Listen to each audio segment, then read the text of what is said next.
vamos estudar a história de 3 reformadores que marcaram a época. Na Inglaterra, a estrela da manhã da reforma, John Wycliffe, se destacou na faculdade por sua espiritualidade fervorosa, bem como seu conhecimento acadêmico e sensato. Wycliffe não se opôs a Roma. No entanto, quanto mais claramente ele reconhecia os erros do papado, com maior clareza ele apresentava os ensinos da Bíblia. E ele percebeu que Roma havia abandonado a palavra de Deus, trocando-a por tradições humanas. Por isso ele começou a exigir que Roma explicasse o evangelho verdadeiramente limpo como era.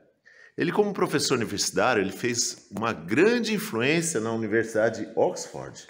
Ele influenciou nobres, reis, se tornou depois conselheiro do rei, como um capelão do real. Até a esposa do rei se converteu à reforma que Wycliffe pregava. E depois muitos da nação se converteram por sua influência.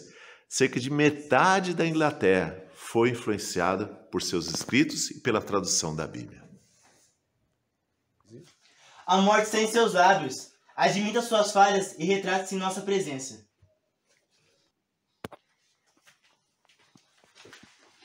Eu não morrerei, mas viverei, e novamente declararei os males dos frades. Com quem vocês pensam que estão lidando? Com um velhinho à beira da sepultura? Não, com a verdade, e ela é mais forte que vocês e irá derrotá-los. Wycliffe morreu com a idade. Depois de 40 anos, os padres desenterraram seu corpo, queimaram e jogaram as cinzas no córrego. Assim dizia um poeta. Assim a palavra de Deus, traduzida por Wycliffe, desceram pelos córregos, rios, pelo oceano, pelos mares, para todas as nações do mundo, tiveram privilégio, o acesso à palavra de Deus traduzida por Wycliffe. O seu trabalho, a sua mensagem seguiu avante. João Hus nasceu no interior da República Tcheca. Logo de cedo, ele tinha um amor pelo Evangelho. A sua mãe educou nos caminhos do Senhor, mas ele se tornou órfão, bem menino de pai. Por isso ele foi admitido na Faculdade de Praga como um aluno bolsista. Lá ele se desempenhou muito bem, ele se esforçava muito e as pessoas gostavam muito dele. Nessa universidade mesmo, após concluir o curso universitário, ele entrou para o sacerdócio. Logo adquiriu grande proeminência na corte do rei. Lá foi nomeado professor e mais tarde reitor da universidade onde ele havia estudado. O evangelho foi trazido até a região de Praga, na Tcheca, com a influência dos valdenses, que traduziam a Bíblia e levavam lá. Mas foi também muito influenciado por Wycliffe, pelos seus escritos. E agora, João Hus, ele foi impressionado por outros 2 missionários, que foram proibidos de pregar a palavra de Deus. Mas eles pintaram 2 quadros, comparando a humildade de Jesus com o clero romano, comparando a entrada triunfal de Jerusalém com a entrada pomposa dos clérigos romanos, dos clérigos. Assim ele ficou impressionado com aquele quadro. E ele começou a ler os escritos de Wycliffe, e assim ele aderiu também à reforma de pregar a Bíblia na sua tradução, na sua língua tcheca. João Hus teve uma grande influência no reino onde ele estava, e pregava o Evangelho através da palavra de Deus para muitas pessoas. Esse reformador converteu muitas pessoas naquela região, através da universidade e da sua influência, também como conselheiro do rei. Sua influência foi tanto que Roma mandou prendê-lo e trazer até lá para ser julgado. Mas ele negou-se aí e ele escreveu uma carta. Escreva esta carta da prisão com as mãos acorrentadas, esperando minha sentença de morte pela manhã. Quando, com o auxílio de Jesus Cristo, nos encontrarmos novamente na deliciosa paz da vida futura, Deus tem sido misericordioso comigo e o quanto Ele tem me sustentado em minhas tentações e provas. A imagem de Cristo nunca será apagada. Querem destruí-la, mas será pintada novamente em todos os corações por pregadores muito melhores do que eu. Pela última vez, João Hus foi convocado para um concílio. Lá ele pediu um salvo-conduto do rei e do papa para que ele pudesse ir garantindo a vida dele. Ele era um homem muito influente, por isso ele conseguiu isso. Mas lá eles desrespeitaram o salvo-conduto e o julgaram ele.